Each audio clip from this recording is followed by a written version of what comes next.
I will always love you. How I do. I'll let go of a prayer for you. Just a sweet word. The table is prepared for you.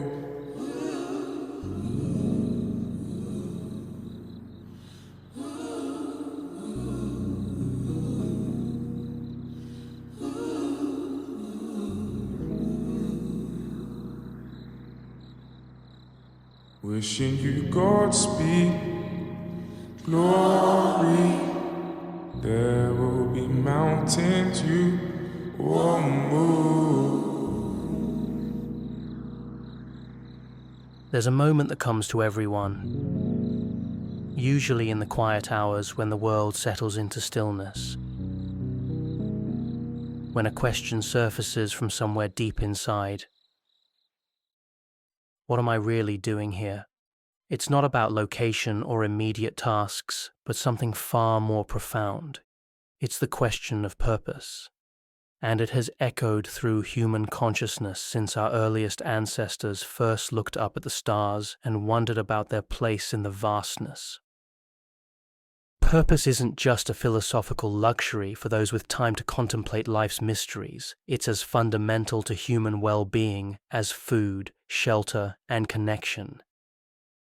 Yet, unlike these basic needs, purpose can't be handed to us or purchased at a store. It must be discovered, cultivated, and sometimes fought for. It's both deeply personal and surprisingly universal, shaped by our individual experiences yet connected to something larger than ourselves. The ancient search for meaning. Long before psychologists studied motivation or neuroscientists mapped the brain's reward systems, humans were grappling with questions of purpose. Ancient civilizations built their entire worldviews around understanding why we exist and what we're meant to do with our brief time on Earth. The Greeks spoke of eudaimonia, often translated as happiness, but meaning something closer to human flourishing, or living in accordance with one's true self. The concept suggested that purpose wasn't about feeling good in the moment, but about living a life that expressed your deepest nature and highest potential. In ancient China, Confucian philosophy emphasized finding your role within the greater harmony of society and family. Purpose wasn't seen as an individual quest, but as understanding how you fit into the larger web of relationships and responsibilities. Meanwhile, Buddhist traditions approached purpose through the lens of reducing suffering, both for oneself and all living beings. The path to meaning involved understanding the interconnectedness of all life and working toward universal compassion. Indigenous cultures around the world developed their own frameworks for understanding purpose, often seeing it as inseparable from one's relationship with nature, community, and the spirit world. Many Native American traditions speak of finding your medicine or unique gift that you're meant to share with the world. African Ubuntu philosophy suggests that our purpose is realized through our connections with others, that we literally become more human through our relationships and service to community. These diverse approaches share common threads that still resonate today. Purpose involves understanding yourself deeply, connecting with something beyond your immediate wants and needs, and contributing to the well-being of others or the world at large. It's about finding your place in the grand story of existence and playing your part with intention and meaning. The modern puzzle of purpose. If ancient wisdom traditions provided clear frameworks for finding purpose, why do so many people today struggle with questions of meaning? The answer lies partly in the profound changes that have shaped modern life. Traditional sources of purpose, such as religious faith, tight-knit communities, and clearly defined social roles, have weakened for many people without being replaced by equally compelling alternatives. We live in an age of unprecedented choice and opportunity, which brings both freedom and burden. Where previous generations might have had their life paths largely determined by family tradition, economic necessity, or social expectations, many of us now face the dizzying task of creating our own meaning from scratch.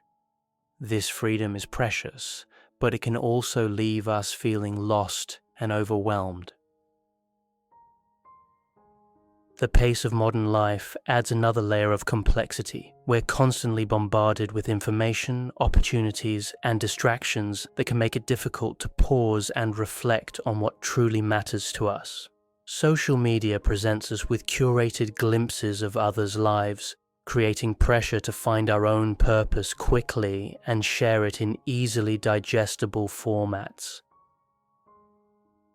The result can be a kind of purpose anxiety, where we feel we should have figured it all out by now and worry that we're falling behind some invisible timeline. Economic pressures also complicate the search for purpose. While previous generations might have expected to work primarily for survival and security, many people today hope to find work that's not just financially rewarding, but personally meaningful. This shift has created new possibilities for fulfillment, but also new pressures. When your job is expected to be your calling, what happens if you don't feel called to anything in particular? When passion becomes a professional requirement, how do you navigate the practical realities of paying rent and supporting a family? Yet these modern challenges also bring opportunities that earlier generations couldn't have imagined. We have access to knowledge, experiences, and connections that span the globe. We can learn from wisdom traditions across cultures, find communities of like-minded people regardless of geography, and create new forms of meaning that blend ancient insights with contemporary possibilities. The science of what drives us.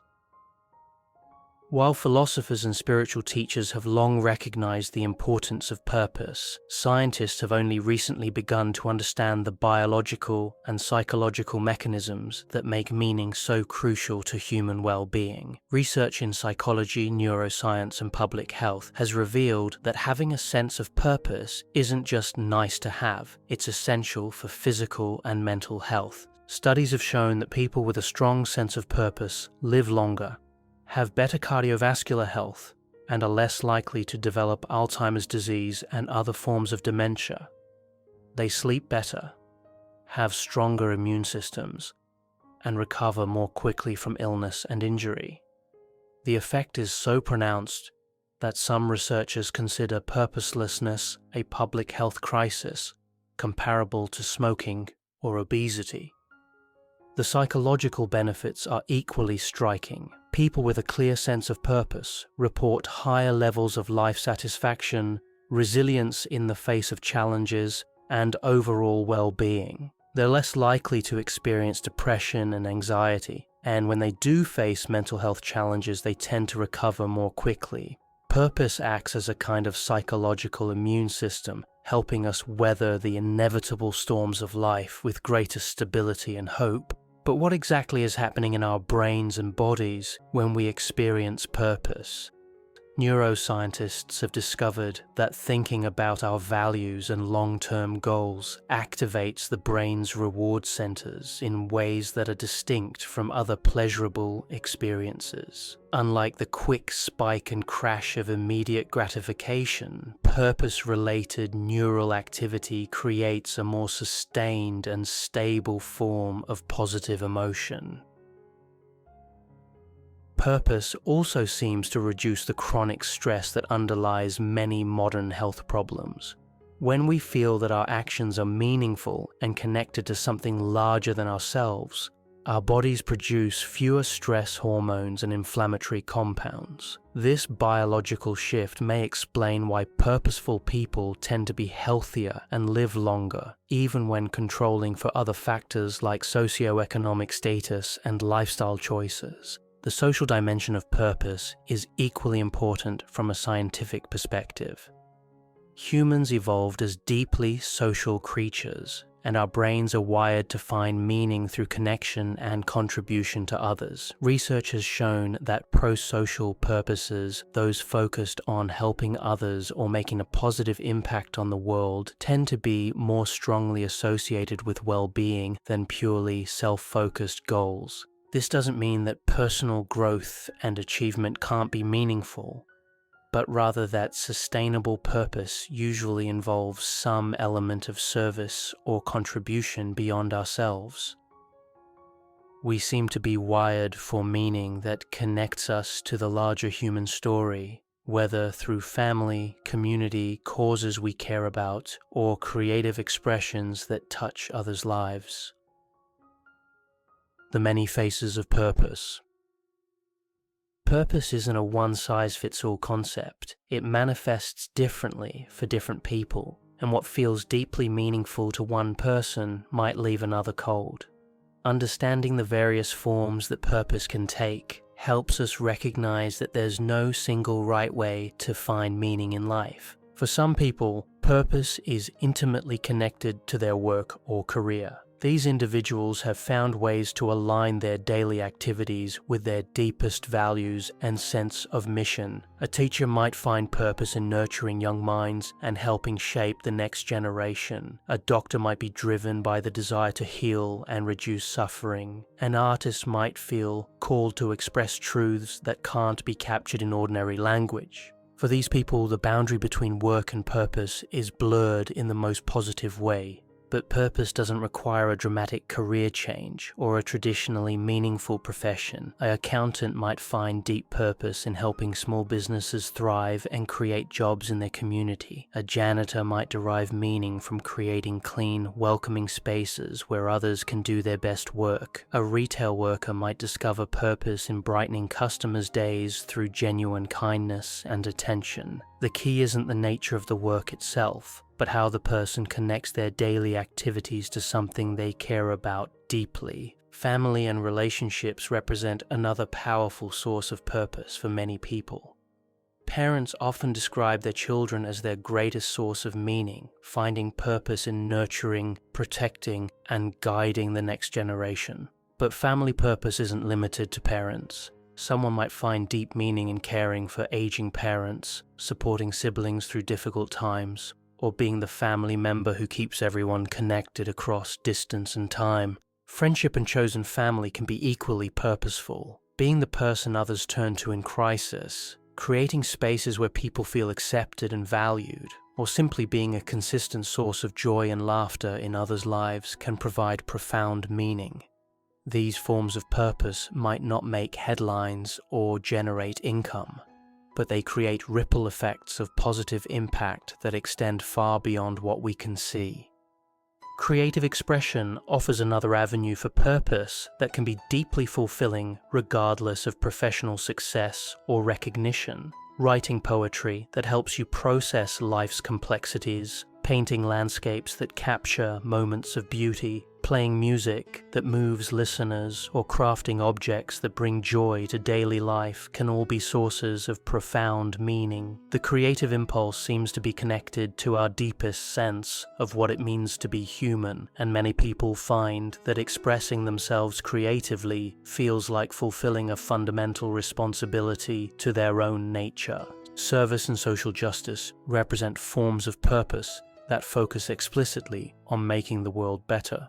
This might involve volunteering for causes you care about, advocating for policy changes, supporting community organizations, or simply being someone who stands up for others when they need it. Environmental activists find purpose in protecting the planet for future generations. Human rights advocates derive meaning from fighting injustice and expanding equality. Community organizers discover purpose in bringing people together to solve local problems. Spiritual and religious paths offer structured approaches to purpose that have sustained billions of people throughout history. These traditions provide frameworks for understanding your role in the cosmic order, practices for developing wisdom and compassion, and communities of others on similar journeys. Whether through organized religion or more personal spiritual practices, Many people find that connecting with the sacred gives their lives direction and meaning that transcends daily concerns. Learning and growth can themselves be sources of purpose.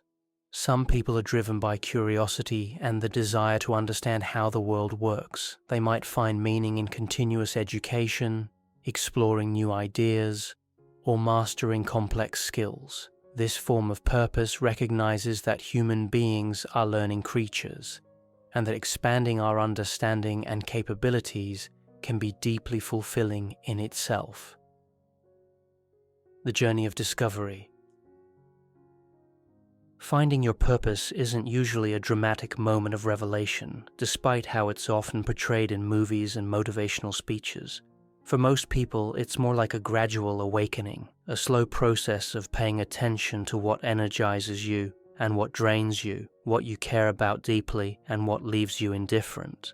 The journey often begins with self-awareness, learning to recognize your authentic reactions and responses rather than what you think you should feel or what others expect from you. This requires a kind of honest introspection that can be challenging in a world that constantly pushes us to present polished versions of ourselves. You have to be willing to notice what genuinely moves you, even if it seems impractical or doesn't fit your image of who you're supposed to be. Many people discover clues to their purpose by looking back at their childhood interests and dreams before practical considerations and social expectations began to narrow their vision. What did you love to do when no one was watching or judging? What kinds of stories captured your imagination? What injustices made you angry, and what small acts of kindness moved you to tears? These early responses often contain seeds of adult purpose that got buried under layers of realistic thinking. Pay attention to what you naturally notice and care about. Some people can't help but see inefficiencies and think about how systems could work better. Others naturally tune into emotional undercurrents and want to help people feel understood and supported. Some are drawn to beauty and want to create or preserve it. Others notice unfairness and feel compelled to advocate for change. These automatic responses often point toward areas where you might find meaningful engagement. Your values provide another important compass for discovering purpose. What principles do you refuse to compromise, even when it would be easier or more profitable to do so? What kind of world do you want to live in, and what would it take to create more of that world? Values aren't abstract concepts, but lived commitments that show up in how you spend your time, energy, and resources. Understanding your core values helps you recognize which potential purposes would feel authentic and sustainable. Experimentation plays a crucial role in the discovery process. You can't think your way to purpose entirely. You have to try things and see how they feel. This might mean volunteering for causes you care about, taking on new responsibilities at work, starting creative projects, or simply having deeper conversations with people about what matters to them. Each experiment provides information about what energizes you and what doesn't, gradually clarifying the direction you want to move. It's important to recognize that purpose can evolve and change over time. What felt deeply meaningful in your 20s might feel less compelling in your 40s, and that's perfectly normal. Major life transitions, whether chosen or forced upon us, often trigger new searches for purpose. Becoming a parent, losing a loved one, facing illness, changing careers, or moving to a new place can all shift our perspective on what matters most and open up new possibilities for meaning. The search for purpose also involves learning to distinguish between authentic meaning and cultural messages about what should be meaningful. Social media, advertising, and popular culture constantly suggest that purpose should look a certain way, be easily explained, or lead to particular outcomes. Real purpose is often messier, more personal, and less photogenic than the versions we see portrayed publicly. When purpose feels lost. Almost everyone experiences periods when their sense of purpose feels unclear or absent entirely. These times can be deeply unsettling, especially in a culture that suggests we should always know where we're going and why. Understanding that purpose naturally ebbs and flows can help normalize these experiences and provide hope during difficult periods. Life transitions often trigger purpose confusion. Graduation from school, job changes, relationship shifts, health challenges, or major losses can all disrupt our existing sense of meaning and leave us feeling adrift. During these times, it's tempting to panic and try to force clarity before we're ready. But transitions are often necessary periods of confusion that allow old purposes to fall away and new ones to emerge. Depression and anxiety can also make purpose feel elusive or meaningless. When you're struggling with mental health challenges, the things that usually feel important might seem pointless or overwhelming. This doesn't mean your purpose has disappeared permanently, but rather that your capacity to connect with meaning is temporarily reduced. Getting appropriate support for mental health is often a necessary first step toward rediscovering purpose. Burnout can create a similar effect, especially when it's related to work or activities that previously felt meaningful. When you've been pushing too hard for too long, even purposeful activities can begin to feel empty or burdensome. This often signals a need to step back, rest, and reassess whether your current approach to pursuing purpose is sustainable. Sometimes purpose feels lost because we've been pursuing someone else's vision of what should be meaningful rather than discovering our own. Family expectations, cultural pressures, or internalized messages about success can lead us down paths that look good from the outside but don't resonate with our authentic selves. Recognizing this mismatch can be painful but also liberating, opening up space for more genuine exploration. Economic pressures can complicate the search for purpose, especially when survival needs aren't fully met.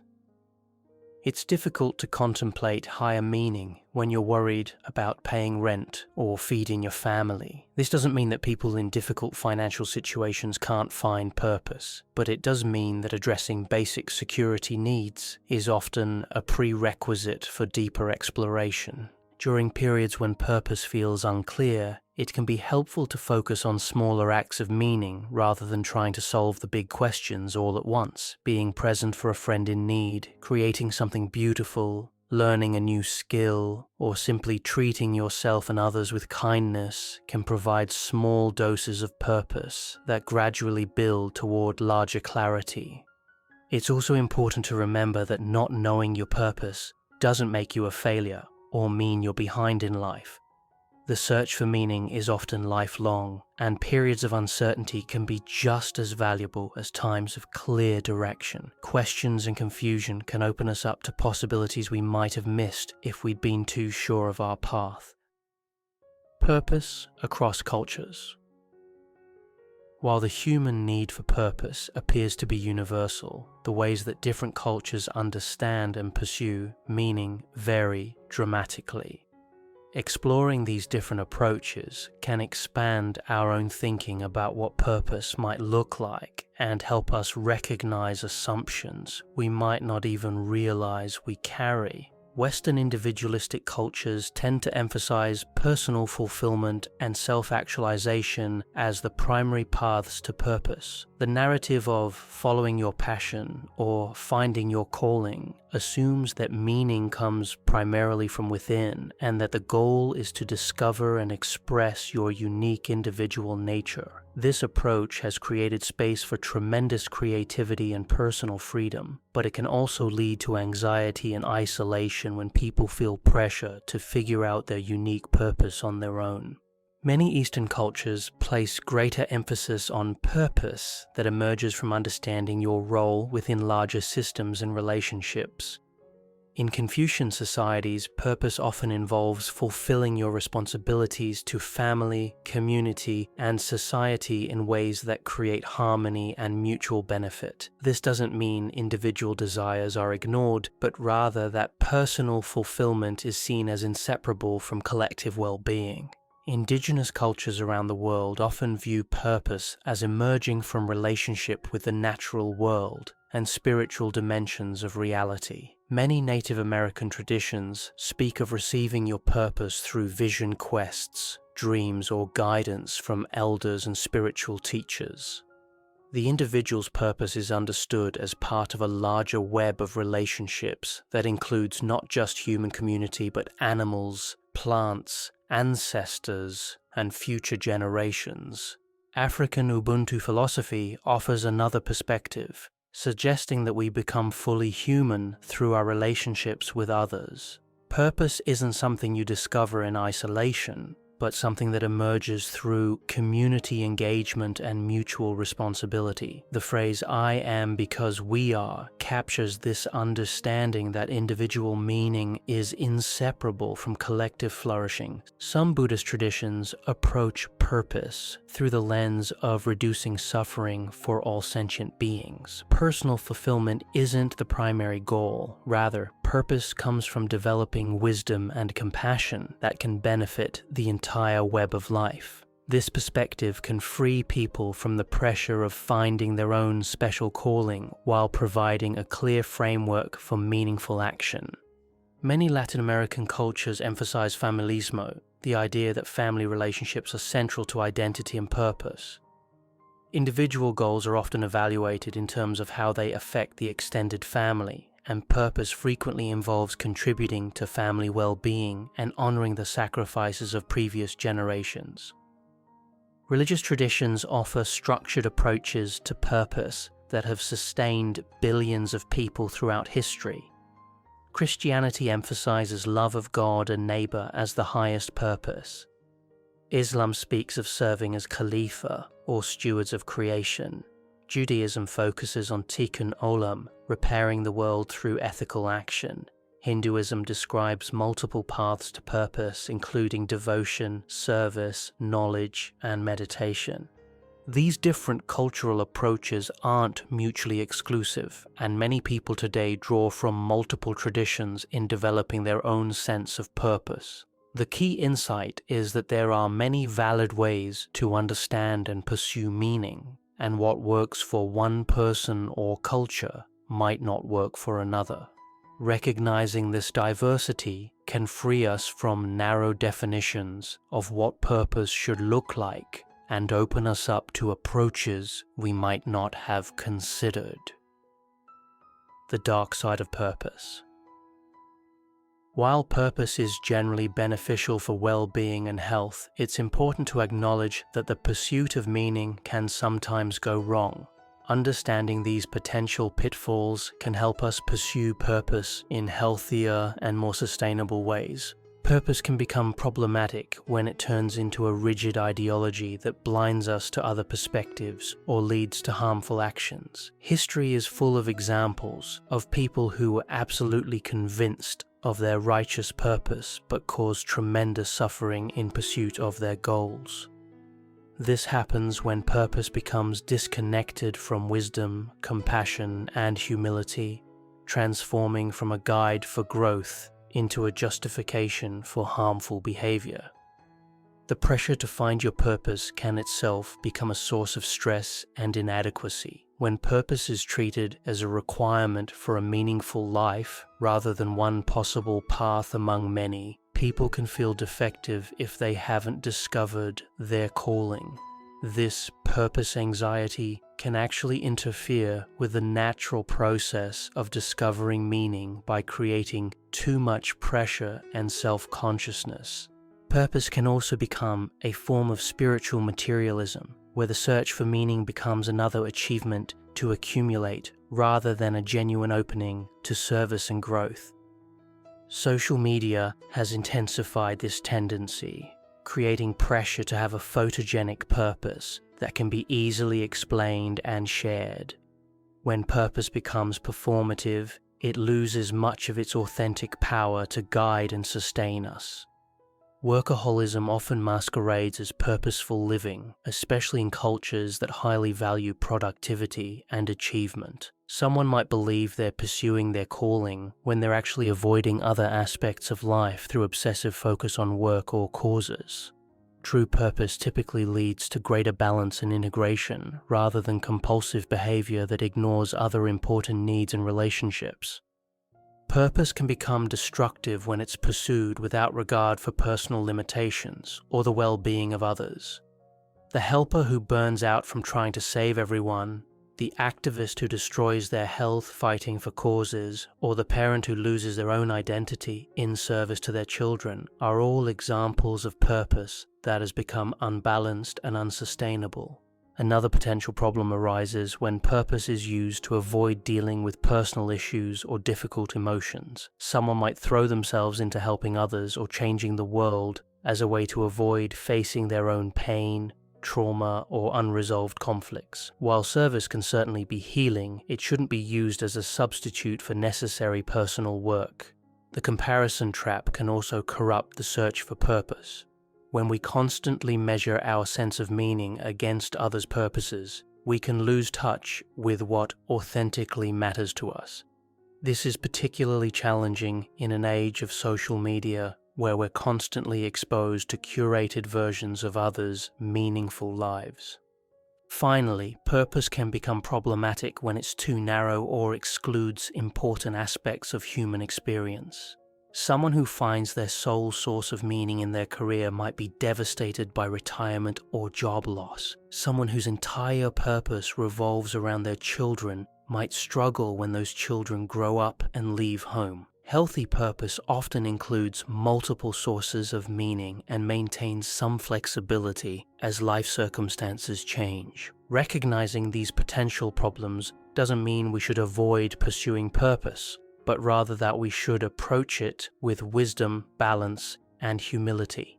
The goal isn't to find the perfect purpose and cling to it forever, but to remain open to meaning as it evolves and changes throughout our lives. Building a purposeful life. Creating a life infused with purpose isn't about finding one perfect calling and pursuing it single-mindedly. It's more like tending a garden where multiple sources of meaning can coexist and support each other, creating a rich ecosystem of fulfillment that can adapt to changing seasons and circumstances. The foundation of a purposeful life often lies in developing self-awareness and emotional intelligence.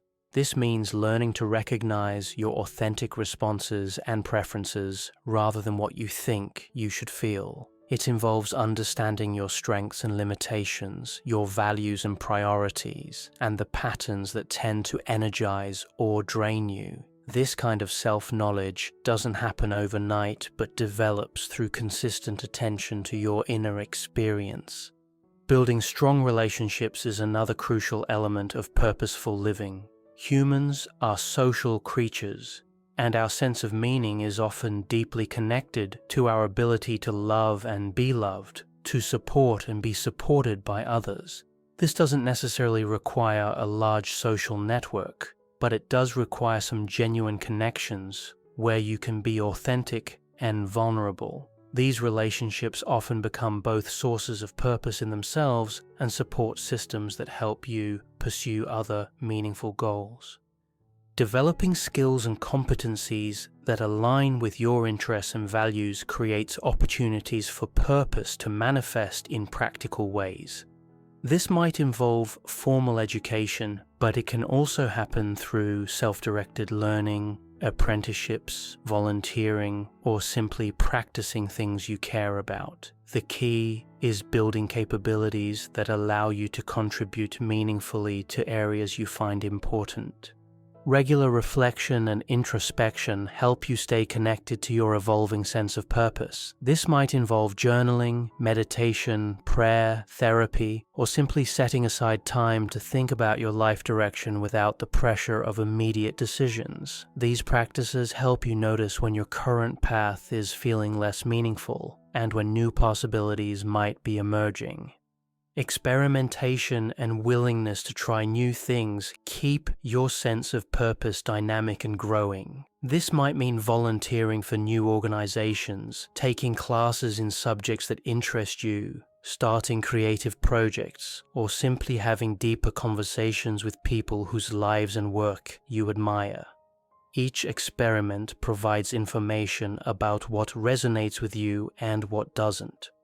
Contributing to something beyond yourself, whether through work, volunteering, creative expression, or simply being a positive presence in others' lives, often deepens your sense of purpose. This doesn't require grand gestures or life-changing commitments. Small acts of service and kindness can be just as meaningful as major philanthropic efforts, and they're available to everyone regardless of circumstances. Taking care of your physical and mental health provides the foundation that makes purposeful living possible. It's difficult to connect with deeper meaning when you're chronically exhausted, stressed, or dealing with untreated health issues. This means paying attention to basics like sleep, nutrition, exercise, and stress management, as well as seeking professional help when needed. Creating structure and routines that support your values and goals helps translate purpose from abstract ideals into daily reality. This might involve scheduling time for activities that matter to you, developing habits that support your well-being, or organizing your environment in ways that remind you of what's important. Staying connected to sources of inspiration and renewal helps sustain your sense of purpose over time. This might include reading books by people you admire, spending time in nature, participating in communities of like-minded people, or engaging with art, music, or other forms of beauty that remind you of what makes life worth living. Finally, maintaining perspective and humility about your purpose keeps it healthy and sustainable. Your sense of meaning will likely evolve and change over time, and that's not a failure, but a natural part of growth. Being open to this evolution while staying grounded in your core values creates the flexibility to adapt while maintaining continuity. The ripple effects of purpose. When individuals discover and pursue their authentic purpose, the effects extend far beyond their personal satisfaction and well-being. Purpose creates ripple effects that touch families, communities, and sometimes the wider world in ways that can be profound and lasting. Within families, when parents live with clear purpose, children often benefit from having role models who demonstrate that life can be meaningful and fulfilling. Kids learn not just through what they're told, but through what they observe, and seeing adults who are engaged with something beyond themselves provides a powerful template for their own development. This doesn't mean parents need to have dramatic or traditional callings, but rather that children benefit from seeing adults who care deeply about something and act on those caring feelings. Purposeful individuals often become anchors of stability and hope within their communities. They're the people others turn to during difficult times, the ones who organize responses to local problems, and the voices that remind others of what's possible when people work together. Their example can inspire others to look beyond immediate concerns and consider how they might contribute to something larger. In workplaces, employees who feel connected to purpose tend to be more engaged, creative, and collaborative. They bring energy and innovation to their roles because they see their work as meaningful rather than just a way to pay bills. This can create positive feedback loops where purposeful employees inspire others and contribute to organizational cultures that support meaning and growth. Communities of purpose can form around shared values and goals, creating support networks that help individuals sustain their commitment over time. These might be formal organizations focused on specific causes, informal groups of like-minded people, or loose networks connected by common interests and values. Such communities provide encouragement during difficult times, collaboration opportunities, and the joy of working alongside others who share your deepest commitments. The economic effects of purpose can also be significant. When people find meaningful work or create purposeful businesses, they often bring higher levels of dedication and innovation to their efforts. Purpose-driven organizations frequently outperform their competitors because employees are more engaged and customers can sense the authentic commitment behind the products or services. Purpose can also contribute to social change and progress. Throughout history, individuals who felt called to address injustice, create beauty, advance knowledge, or serve others have been engines of positive transformation. From scientists making breakthrough discoveries to activists fighting for human rights to artists creating works that expand our understanding of what it means to be human, purposeful individuals have shaped the course of civilization. The environmental movement provides a clear example of how individual purpose can create collective impact. Millions of people who feel called to protect the planet have changed their personal behavior, supported policy changes, created new technologies, and raised awareness about environmental issues. While no single person could solve climate change alone, the combined effect of many people pursuing their environmental purpose has shifted global consciousness and created momentum for larger changes. Mental health and social well-being also benefit when communities contain many purposeful individuals. People with clear meaning and direction tend to be more resilient, optimistic, and generous. They're less likely to engage in destructive behaviors and more likely to contribute positively to social cohesion. Communities with higher levels of civic engagement and social capital, which often correlate with individual purpose, tend to have better outcomes across many measures of well-being. The intergenerational effects of purpose can be particularly profound. When adults model purposeful living, they create cultures and institutions that support meaning-making for future generations. This might happen through formal mentoring relationships, but it often occurs through the subtle ways that purposeful people structure organizations, communities, and families to encourage growth and contribution.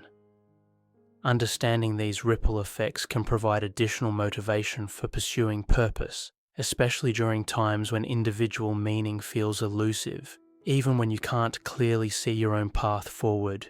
Contributing to conditions that support others' purpose-seeking can be meaningful in itself. Sometimes the most important thing you can do is create space for others to discover and pursue their own calling.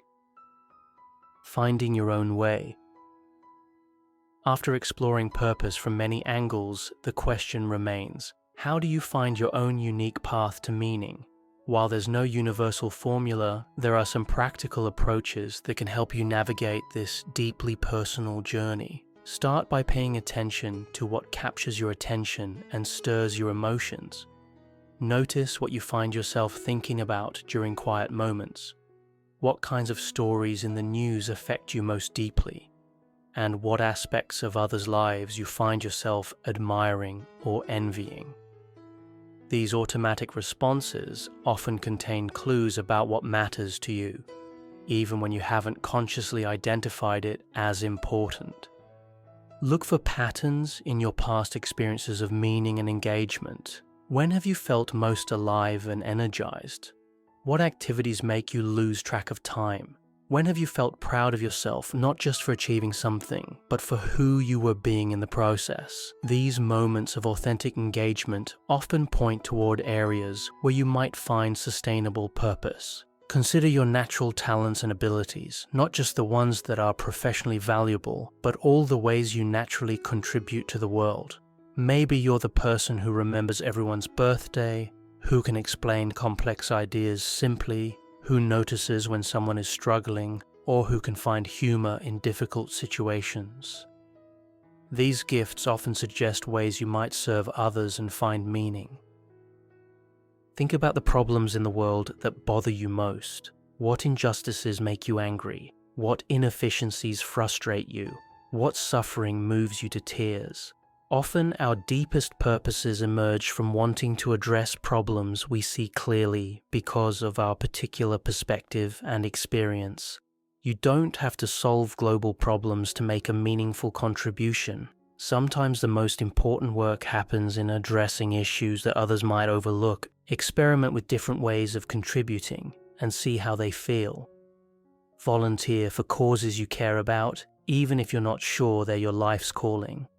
take on new responsibilities at work or in your community. Start creative projects without worrying about whether they'll lead anywhere. Each experiment provides information about what energizes you and what doesn't, gradually clarifying your direction. Talk to people whose lives and work you admire. Ask them about their journey to finding purpose, including the false starts and changes of direction. Most people are happy to share their stories, and you'll often discover that paths to purpose are messier and more circuitous than they appear from the outside.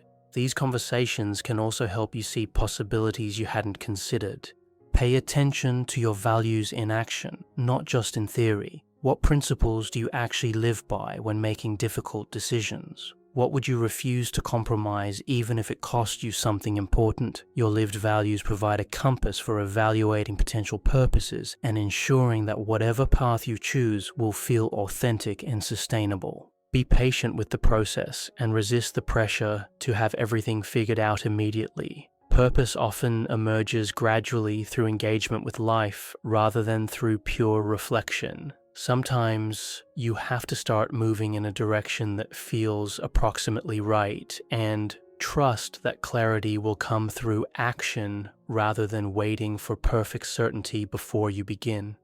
Remember that purpose can manifest in many different ways and doesn't have to look like anyone else's path. Your meaning might come through your family relationships, creative expression, professional work, community service, spiritual practice, or some combination of these and other areas. There's no hierarchy of purposes, and what matters most is that your path feels authentic to who you are and contributes positively to the world in some way. Be prepared for your purpose to evolve and change over time. What feels deeply meaningful in one life stage might feel less compelling in another, and that's not a failure, but a natural part of growth. Stay open to new possibilities while remaining grounded in your core values and commitments. Finally, trust that the search for purpose is itself meaningful, even when you don't have clear answers. The questions you're asking and the attention you're paying to meaning are already contributing to a more thoughtful and intentional way of living. The journey toward purpose is often just as valuable as any particular destination you might reach. Conclusion: the ongoing journey. Purpose isn't a destination you reach and then inhabit forever. It's more like a river that flows through your life, sometimes rushing rapidly through narrow channels, sometimes spreading wide across peaceful valleys, occasionally disappearing underground, only to emerge again in unexpected places. The goal isn't to control the river, but to learn how to navigate it with skill and grace, contributing to its flow while allowing it to carry you toward meanings you couldn't have imagined at the start. What we've explored together points toward some universal truths about purpose, while acknowledging that each person's path will be unique. The search for meaning appears to be fundamental to human nature, wired into our brains and bodies in ways that affect our health, happiness, and longevity. Yet the specific forms that purpose takes are infinitely varied, shaped by individual temperament, cultural background, life experiences, and the particular needs of the times and places where we live. Perhaps most importantly, purpose isn't a luxury available only to those with comfortable lives and abundant resources. While practical constraints certainly affect how we can pursue meaning, the fundamental human capacity to find significance in our actions and relationships transcends economic circumstances. Some of the most purposeful people in history have been those who found meaning in the midst of great hardship, using their struggles as fuel for service to others and contribution to causes larger than themselves. The modern world presents both unprecedented challenges and remarkable opportunities for finding purpose. We face complex global problems that require new forms of collaboration and innovation, creating needs for contributions that previous generations couldn't have imagined. At the same time, we have access to knowledge, tools, and connections that make it possible to pursue meaning in ways that were impossible for most of human history. Technology and globalization have made us more aware of suffering and need around the world, which can feel overwhelming, but also creates opportunities for purpose that transcends local boundaries. Someone sitting in a small town can now contribute to education in developing countries, participate in scientific research, create art that reaches global audiences, or support causes that span continents.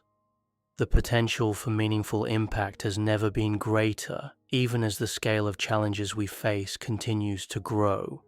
The journey toward purpose requires both inner work and outer engagement.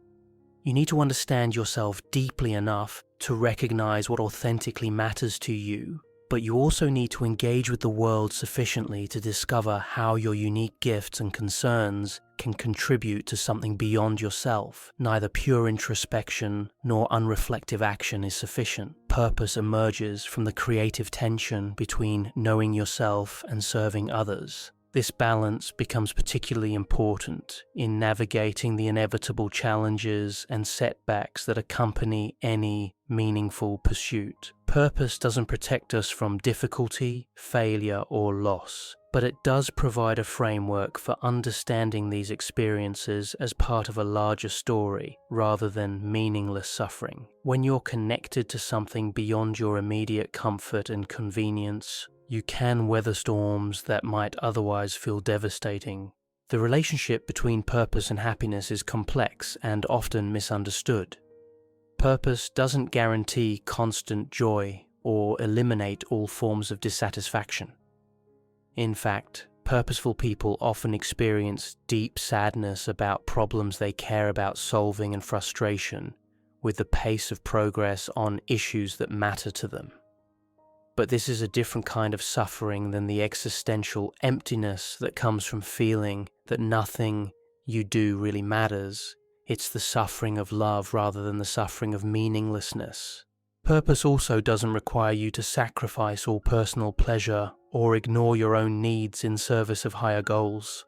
Sustainable purpose typically includes attention to your own well-being and happiness, recognizing that you can't contribute effectively to others if you're consistently depleted or miserable. The goal is integration rather than sacrifice, finding ways to align your personal flourishing with your service to something larger. As we face an uncertain future filled with rapid change, environmental challenges, technological disruption, and social transformation, the need for people who can find and create meaning becomes even more critical. The problems we face require solutions that haven't been invented yet, approaches that combine ancient wisdom with contemporary innovation, and forms of collaboration that transcend traditional boundaries. Your purpose, whatever form it takes, is part of this larger human project of creating a world that works better for everyone. Whether you're raising children with kindness and wisdom, creating beauty that lifts others' spirits, solving practical problems in your community, advancing human knowledge, fighting for justice, or simply being a reliable source of compassion in a harsh world, you're contributing to the ongoing evolution of human civilization. The invitation then is not to find the perfect purpose, but to begin where you are, with what you have, in response to what you see. Pay attention to what moves you, experiment with ways of contributing, develop the skills and relationships that support meaningful action, and trust that clarity will emerge through engagement rather than waiting for certainty before you start. Your purpose is both entirely unique to you and intimately connected to the purposes of everyone else who has ever sought to make their brief time on Earth matter. You're part of an ancient and ongoing conversation about what it means to be human and how we can use our remarkable capacities for consciousness, creativity, and care to create more beauty, reduce suffering, and expand possibilities for flourishing. The compass within you is real, even when its signals seem faint or confusing. Trust it, tend it, and follow where it leads, knowing that the journey itself is as important as any destination you might reach. In a world that often feels fragmented and meaningless, your commitment to purpose is both a personal gift to yourself and a contribution to the collective human project of creating lives worth living. The story of purpose is ultimately the story of hope, the belief that our actions matter and that meaning is possible even in the face of uncertainty, difficulty, and mortality. By taking your own search for purpose seriously, you're participating in one of humanity's oldest and most important endeavors. You're adding your voice to the chorus of all those who have refused to accept that life is fundamentally meaningless and who have dedicated themselves to discovering and creating significance through love, service, creativity, and connection. The compass within you is waiting. The world is waiting. Your unique contribution to the great human story of meaning-making is waiting to unfold. The only question that remains is, what will you do with this one precious, irreplaceable life you've been given? The answer to that question is your purpose, and it's yours alone to discover and live. Purpose is a word that tastes of North Point encompasses an early morning resolve, yet it is haunted by a host of subtle saboteurs.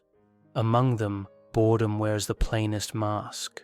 While fear strides in loudly and failure makes headlines, boredom slips through the cracks of ordinary days, disguising itself as a harmless yawn, a quick glance at the phone, a restless tapping of toes beneath the desk. Its very ordinariness allows it to sabotage dreams with almost invisible precision. To understand how boredom can derail the journey toward purpose, and how other silent companions like distraction, perfectionism, comparison, and burnout join the conspiracy, we must first trace the quiet anatomy of intention itself. The quiet flame of intention. At the beginning of any purposeful quest, there is usually a spark, an intuitive knowing that a certain direction is meaningful, a whisper that says, "This is why you are here." What sustains that whisper is not merely excitement, but a steadier, slow-burning fuel, curiosity, commitment, wonder. Purpose flourishes when attention gathers around these energies and organizes daily choices accordingly. It is a relationship between the call that comes from within and the life we build around it. Anything that dilutes attention, drains curiosity, or dismantles commitment risks cooling that flame. Boredom excels at precisely this cooling. Boredom as the erosion of meaning. Psychologists often describe boredom as a state of low arousal coupled with an unfulfilled desire for satisfactory engagement. Far from laziness, it is paradoxically a signal that we want to feel alive but cannot locate the pulse. The mind scans the landscape and finds everything flat. When that flatness lingers, many people assume the problem is the task in front of them, not the inner relationship to the task. A writer blames the article she must draft, a student blames the textbook, an entrepreneur blames routine paperwork. Yet the deeper culprit is the thinning of meaning. Purpose relies on meaning the way plants rely on light. Without light, even the strongest seedling will bend and twist in desperate directions. In the absence of a felt connection to meaning, the psyche rebels through boredom, nudging us away from the dull patch.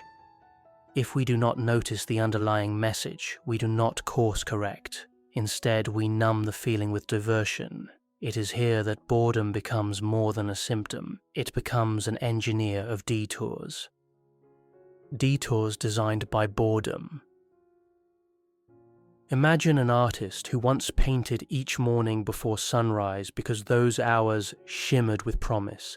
Gradually, her routine turns predictable. Fewer surprises appear on the canvas, and the daily discipline starts to feel grey. A single morning of listlessness leads her to scroll social media just for a minute.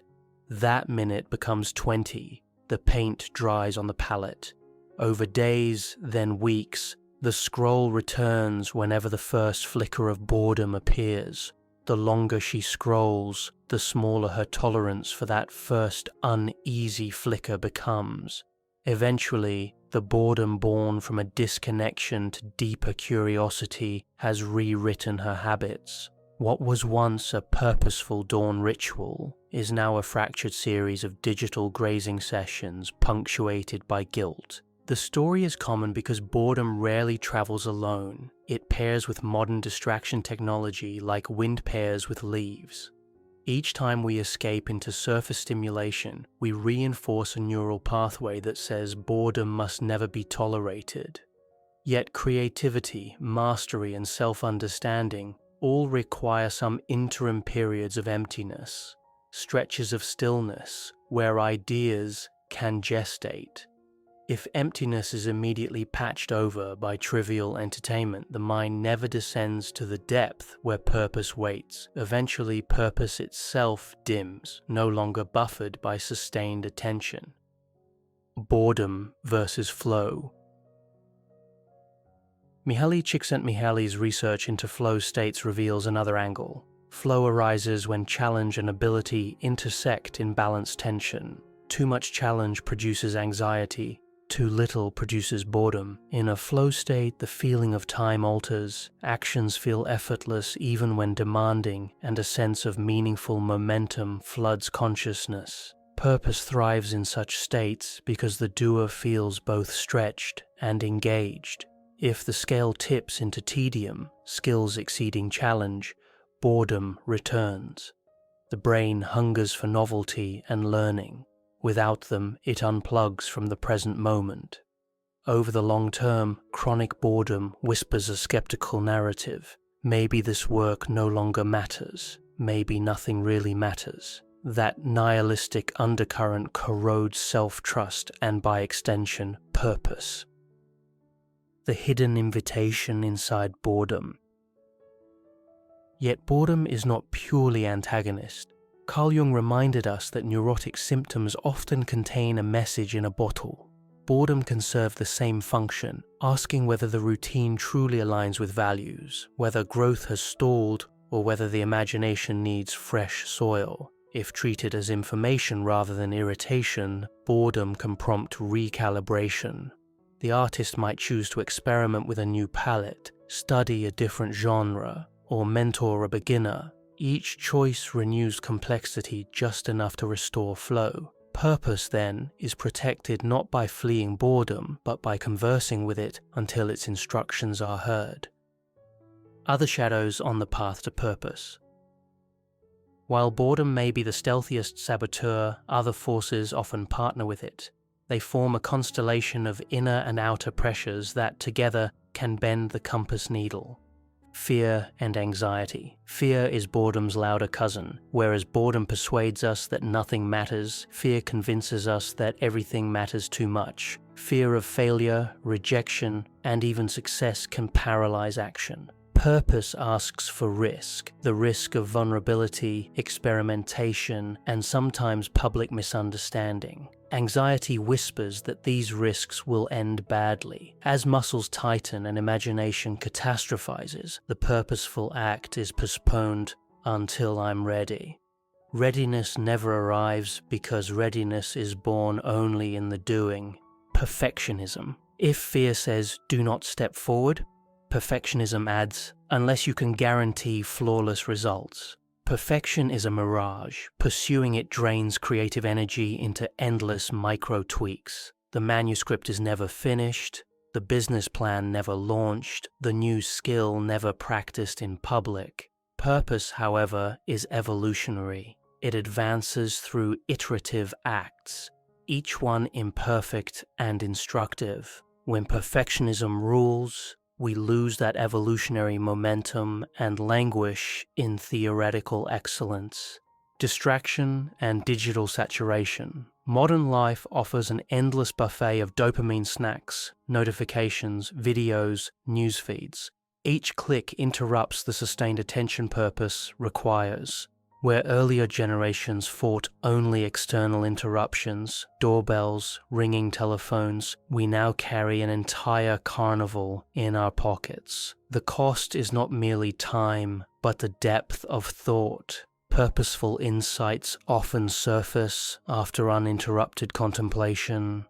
Fragmented attention clips those insights before they bloom. Comparison and envy. Social networks multiply exposure to other people's highlight reels. The sculptor sees peers selling record-breaking NFTs. The athlete sees rivals' training montages. The young activist sees influencers applauded for causes she has embraced quietly for years. Comparison hollows out intrinsic motivation, replacing the question, "What is mine to do?" with "Why am I behind?" Purpose cannot flower in soil fertilized by envy. It demands the sovereignty of one's unique timeline. Burnout and exhaustion. Sometimes the obstacle is not the spark's absence, but the wick's depletion. Passionate individuals can overswing into relentless productivity, believing that every waking hour must advance the mission. Paradoxically, constant output erodes the very curiosity that once animated it, leading back to boredom cloaked in fatigue.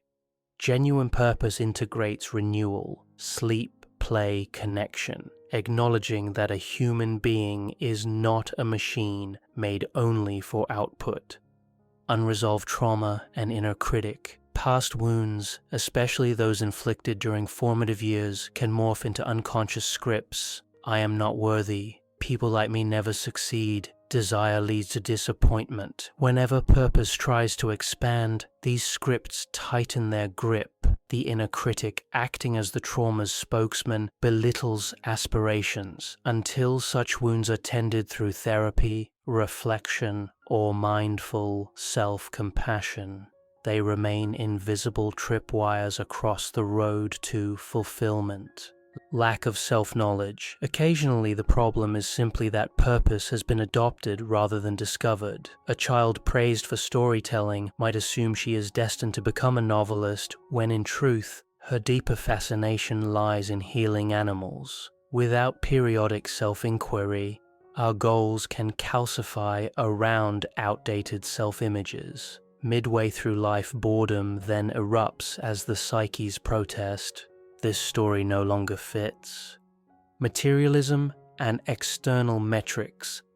Cultures that idolize visible achievement seduce people into equating purpose with consumption or prestige. A young lawyer might chase partnership because it promises status, not because the work aligns with her moral compass. Eventually, the discrepancy grates. Wealth accumulates but meaning thins, and boredom metastasizes into existential unease. Realignment often requires redefining success in less tangible, more personal terms. Misaligned environment and relationships. Environment is not neutral. Try growing a tropical plant under alpine frost and it wilts.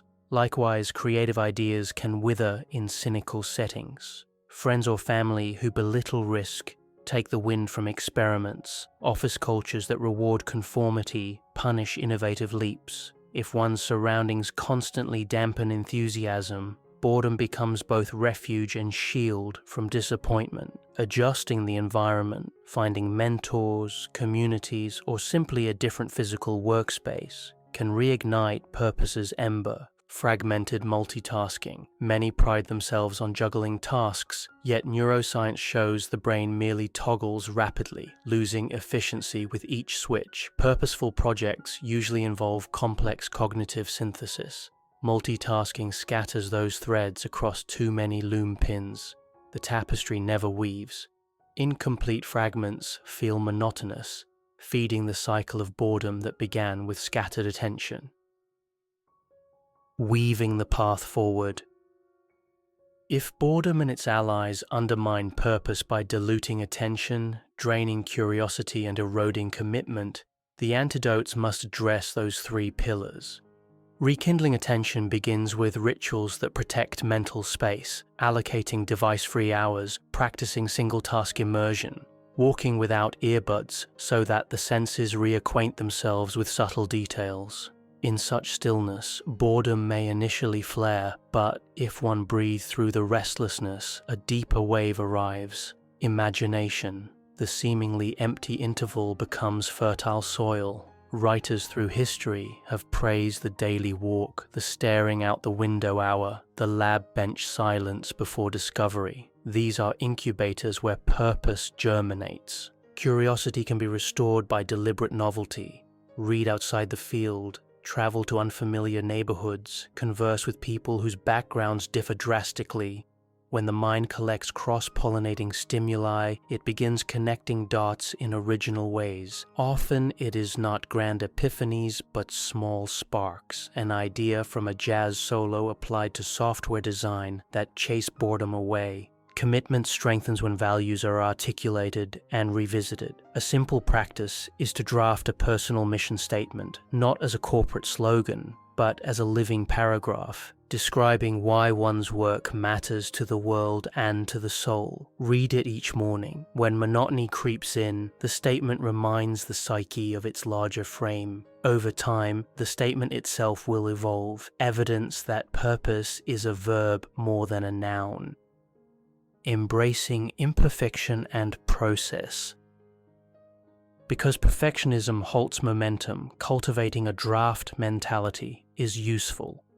Artists might post unfinished sketches. Entrepreneurs might launch a minimum viable product. Teachers might share lesson plans in progress. Each incomplete offering teaches, invites feedback, and immunizes the creator against the fantasy that only faultless work deserves daylight. Purpose trusts process the way hikers trust trail markers, imperfect, sometimes weather-worn, yet reliably pointing forward. Navigating fear with courage and community. The presence of fear often signals that meaningful territory lies ahead. Courage is not fearlessness, but proximity to one's values even while hands tremble. Speaking ambitions to supportive peers transforms fear's private echo chamber into a shared conversation, diluting its intensity. Community also buffers against comparison. When collaborators cheer each other's progress, envy has less room to root. Healing and integration. For those impeded by old wounds, purpose may involve the parallel journey of therapy, meditation, or expressive arts, allowing buried grief or shame to thaw. As internal ice melts, psychic energy once locked in self-protection becomes available for creative and compassionate endeavors. The inner critic softens into an inner guardian who offers constructive guidance rather than sabotage. Rhythm and rest. To prevent burnout, purpose must dance with rest, the way inhalation partners exhalation. High performers sometimes forget that even elite athletes taper before competition. Deliberate pauses, vacations, playtime, and spiritual retreats supply the nervous system with repair chemicals, restore perspective, and reintroduce the joy that first sparked the quest. Purpose is neither a static destination nor a single thunderclap revelation. It is a living conversation between the expanding self and the evolving world, a dialogue carried on through daily decisions, minor course corrections, and the steadfast refusal to let boredom shut down inquiry. When boredom appears, it need not be a stop sign. It can instead be a signpost. Grow here, stretch here, innovate here.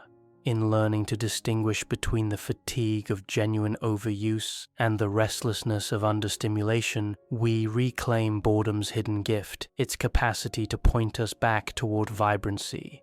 Alongside boredom, the family of obstacles, fear, perfectionism, distraction, comparison, burnout, unresolved wounds, unclear identities, material seductions, unsupportive environments, and multitasking illusions will continue to audition for starring roles in our narrative. They succeed only when we forget that our attention is sovereign, that curiosity is renewable, and that commitment is cumulative. By honoring rhythms of work and rest, seeking communities of encouragement, practicing compassionate self-reflection, and embracing imperfection as the price of maturation, we disarm these saboteurs. And somewhere in the hush that follows, the original whisper grows louder again, a compass needle trembling with direction, a note held just long enough to remind us why we chose this path in the first place. Purpose, tended in this way, becomes not a duty we drag ourselves toward, but a current that carries us, making boredom a brief surface ripple on the wide and luminous river of becoming.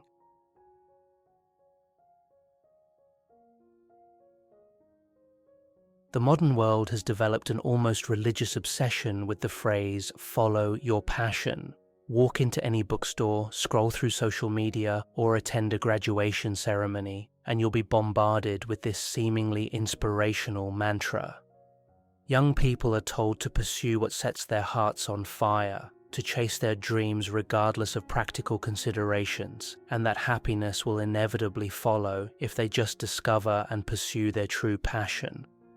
Yet despite this widespread advice, rates of anxiety, depression, and general life dissatisfaction continue to climb, particularly among those who have supposedly followed their passions most faithfully. Perhaps the problem isn't that people aren't following their passions enthusiastically enough.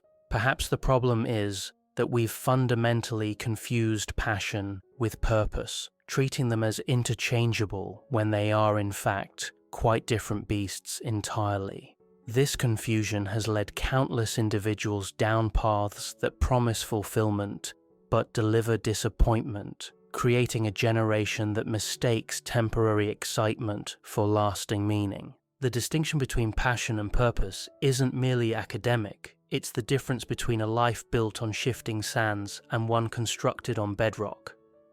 Understanding this difference might be one of the most important insights anyone can gain about how to construct a meaningful existence. The seductive lie of passion. Passion by its very nature is intense, consuming, and temporary. It burns bright and hot, commanding our attention and energy with an almost magnetic force. When we're passionate about something, whether it's a person, an activity, or an idea, we feel alive in a way that seems to validate our very existence. The word itself comes from the Latin passio, meaning suffering or enduring, which hints at both its intensity and its ephemeral nature. Modern culture has elevated passion to the status of life's ultimate guide. We're told that if we can just identify our passion and pursue it relentlessly, we'll unlock the secret to a fulfilling life. This advice sounds reasonable on the surface. After all, who wouldn't want to spend their days doing something they love? But this perspective fundamentally misunderstands what passion actually is and how it functions in human psychology. Passion is, at its core, an emotion, and like all emotions, it's subject to change, influenced by circumstances, mood, experience, and countless other variables. The thing that captivates us completely today may leave us cold tomorrow. The career path that seemed like our calling at 22 may feel like a prison at 35. The hobby that consumed our weekends for years may suddenly lose all appeal when life circumstances change. Consider the countless stories of people who turned their passionate hobbies into careers, only to find that the commercialization of their passion killed the very thing they loved about it. The amateur photographer who becomes a wedding photographer and discovers that dealing with difficult clients and business pressures has drained all joy from capturing images. The fitness enthusiast who becomes a personal trainer and finds that the administrative aspects and need to constantly motivate others has transformed their love of exercise into just another job. These aren't isolated cases or examples of people who weren't passionate enough. They're natural consequences of treating passion as a reliable foundation for major life decisions. Passion is like weather, intense, sometimes beautiful, but ultimately unpredictable and temporary. Building your life around it is like constructing a house based on today's forecast. The passion-based approach to life also tends to be remarkably self-centered. When we follow our passion, we're primarily concerned with what makes us feel good, what excites us, what fulfills our personal desires. While there's nothing inherently wrong with considering our own happiness, a life organized entirely around personal fulfillment often becomes paradoxically unfulfilling. Happiness, it turns out, is often a byproduct of meaningful action rather than a direct goal to be pursued. Furthermore, the follow your passion mentality can be deeply inequitable. It assumes that everyone has the luxury of choice, the financial stability to pursue uncertain paths, and the privilege to prioritize personal fulfillment over practical necessities. For many people, work is primarily about survival, not self-actualization. The passion-centric worldview can inadvertently shame those who choose stable, practical paths over exciting but risky pursuits. The deeper waters of purpose. Purpose operates on an entirely different level than passion. While passion is about what excites us, purpose is about what matters beyond ourselves. Purpose connects us to something larger than our individual desires and emotions. It's about contribution, impact, and meaning that extends beyond our personal experience. Unlike passion, purpose doesn't require constant emotional highs. A person with a strong sense of purpose can continue their work even when they don't feel particularly excited about it, because they understand that their efforts serve something important. Purpose provides staying power that passion alone cannot match. Purpose is also more stable than passion. While our interests and enthusiasms may shift dramatically over time, our core values and the things we find meaningful tend to remain relatively consistent. A person who discovers that they're driven by a desire to reduce suffering in the world might express this purpose through medicine in their 20s, social work in their 30s, and philanthropy in their later years. The specific expression changes, but the underlying purpose remains constant. This stability makes purpose a much more reliable foundation for major life decisions. When we make choices based on purpose rather than passion, we're building on something that's likely to sustain us through the inevitable ups and downs of any long-term endeavor. Purpose provides the why that can carry us through periods when the what doesn't feel particularly exciting. Purpose also tends to involve other people in a way that pure passion often doesn't.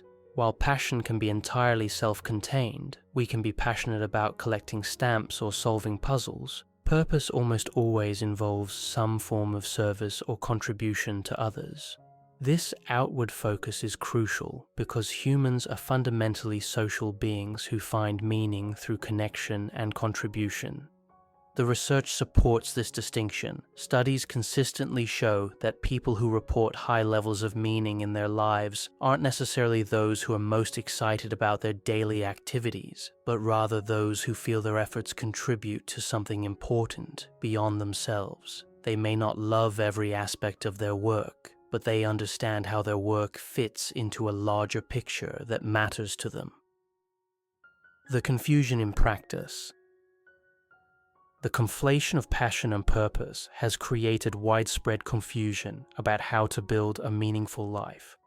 This confusion manifests in several common patterns that trap people in cycles of dissatisfaction and constant searching. Many people spend years chasing the perfect passion, believing that if they could just identify the one thing that truly excites them, their life puzzle would be solved. They read self-help books, take personality tests, try new hobbies, and constantly examine their feelings, looking for that magical spark that will illuminate their path forward. This approach treats passion like a hidden treasure that needs to be discovered, rather than something that can be developed through engagement and practice. The search for the perfect passion often leads to what might be called passion paralysis. Faced with multiple interests and no clear frontrunner, people become unable to commit to any particular path. They worry that choosing one direction means missing out on their true passion, so they remain stuck in perpetual exploration mode. This paralysis is often disguised as being passionate about too many things, but it's really an inability to make decisions without perfect emotional certainty.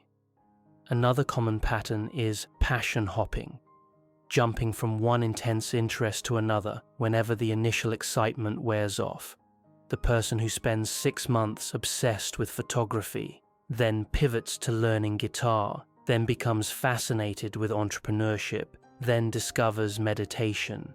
Each new passion feels like the one until it doesn't, leading to a cycle of initial enthusiasm followed by disappointment and abandonment. This pattern is particularly common in career decisions. The job seeker who can't find anything that matches their passion, the entrepreneur who starts and abandons multiple ventures, the graduate student who switches majors repeatedly, all are often caught in the trap of expecting work to provide the same emotional intensity as a new romantic relationship. The confusion between passion and purpose also creates unrealistic expectations about how fulfilling work should feel on a day-to-day basis. People expect to wake up excited about work every morning, to feel energized by every task, and to experience constant growth and novelty. When reality inevitably falls short of these expectations, they conclude that they haven't found their true passion yet and begin searching again. This expectation of constant fulfillment ignores the reality that all meaningful work involves periods of routine, difficulty, and even boredom. The surgeon may find profound purpose in healing people, but they still have to deal with insurance paperwork. The teacher may be driven by a desire to shape young minds, but they still have to grade tests and attend faculty meetings. The social entrepreneur may be passionate about solving inequality, but they still have to manage budgets and attend board meetings. The role of interest and skill. The relationship between passion, purpose, interest, and skill is far more complex than the simple follow your passion narrative suggests. Understanding these relationships is crucial for making wise decisions about career and life direction. Interest is often confused with passion, but they're quite different. Interest is curiosity without the intensity. It's the gentle pull towards certain subjects or activities rather than the consuming fire of passion. Interest is actually a much better guide for decision-making than passion because it's more stable and less likely to lead to poor judgment. Research shows that interests tend to remain relatively stable over time, especially after early adulthood. Someone who shows interest in helping others, working with data, or creative expression in their 20s is likely to maintain those interests throughout their life, even if the specific manifestations change. This stability makes interest a more reliable foundation for major decisions than the emotional intensity of passion. Skill development plays a crucial role that the passion-first approach often overlooks. The advice to follow your passion assumes that we're naturally drawn to things we're good at, but this isn't necessarily true. We might be passionate about music but lack musical talent, or we might have natural aptitude for mathematics but find it boring. What's particularly interesting is that skill development can create passion rather than the other way around. The phenomenon known as flow, the deep satisfaction that comes from performing at the edge of our abilities, requires a foundation of competence. We can't experience flow while fumbling through basic tasks, but as our skills develop, activities that once felt difficult or boring can become deeply engaging. This suggests that instead of waiting to discover our passion, we might be better served by developing skills in areas that align with our values and purpose. As we become more competent, we're likely to find the work more engaging and satisfying. The passion follows the mastery rather than preceding it.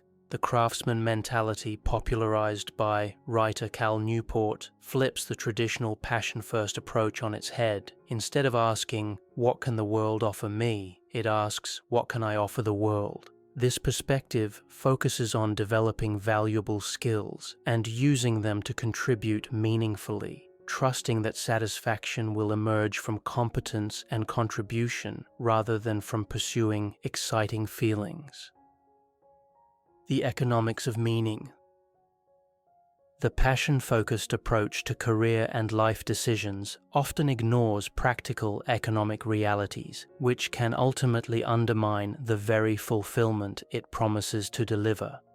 Understanding the relationship between economic stability and life satisfaction is crucial for making wise decisions about how to structure a meaningful life. Financial stress is one of the most reliable predictors of unhappiness and life dissatisfaction.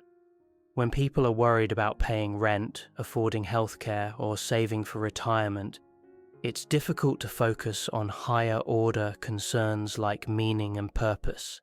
The hierarchy of needs is real. Physiological and security needs must be met before self-actualization becomes a realistic priority. This doesn't mean that money is the most important thing in life, but it does mean that having enough money is necessary for psychological well-being.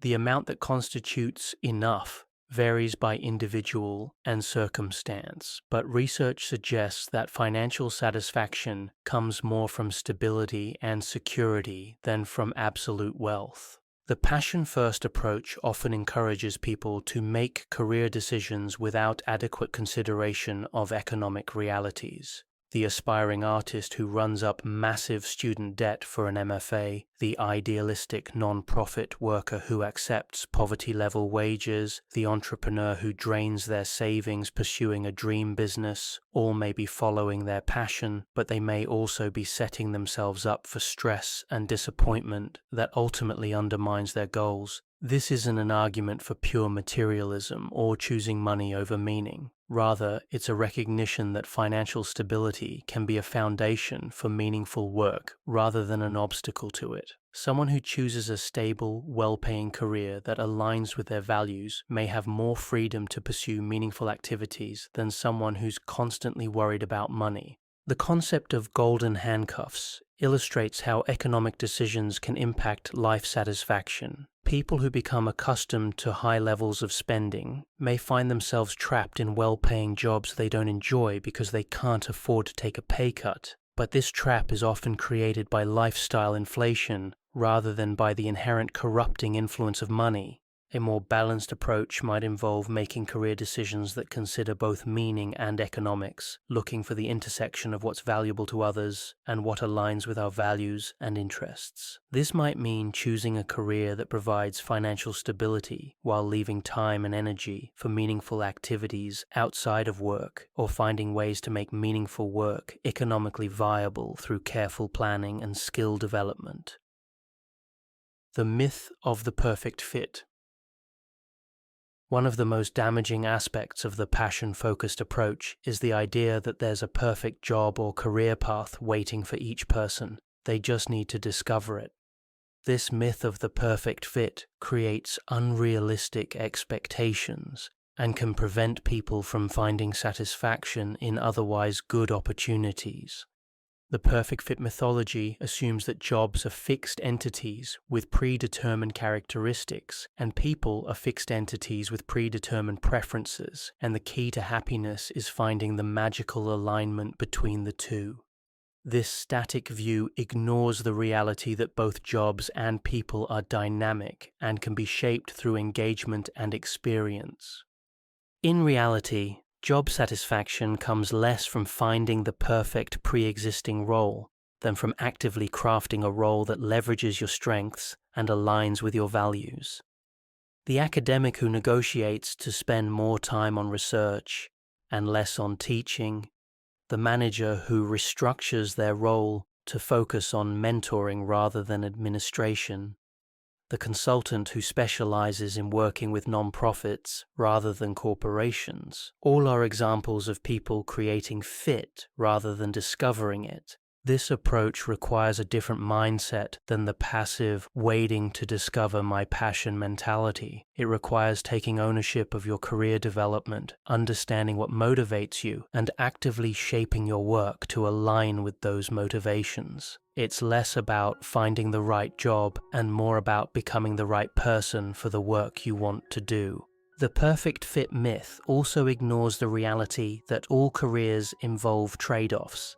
Every job has aspects that are less enjoyable.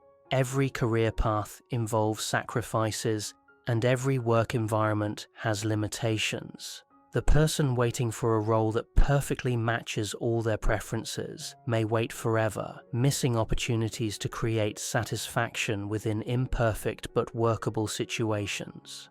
Furthermore, the search for perfect fit can prevent people from developing the adaptability and resilience that are crucial for long-term career success. In a rapidly changing economy, the ability to find satisfaction and meaning in various circumstances is more valuable than the perfect alignment with any specific role. The development of passion. Perhaps most importantly, the passion-first mentality misunderstands how passion actually develops. Rather than being a fixed trait waiting to be discovered, passion typically emerges through engagement, competence, and contribution. Understanding this process can help people make better decisions about how to develop a fulfilling career and life. Research on expertise and motivation shows that passion often follows mastery rather than preceding it. When we become skilled at something, we're more likely to enjoy it, which creates a positive feedback loop that can develop into genuine passion. The student who struggles with math in elementary school is unlikely to become passionate about it, but the student who masters basic concepts and experiences the satisfaction of solving complex problems may develop a deep love for mathematical thinking. This suggests that instead of waiting for passion to strike, we might be better served by choosing areas for skill development based on other criteria, values, opportunity, natural aptitude, or even practical considerations, and allowing passion to develop through competence and engagement. The development of passion also requires sustained engagement over time. True passion typically involves moving beyond the initial excitement of novelty to find deep satisfaction in ongoing practice and improvement. This requires persistence through periods of difficulty and even boredom, which is difficult to maintain without some other motivation beyond momentary enthusiasm.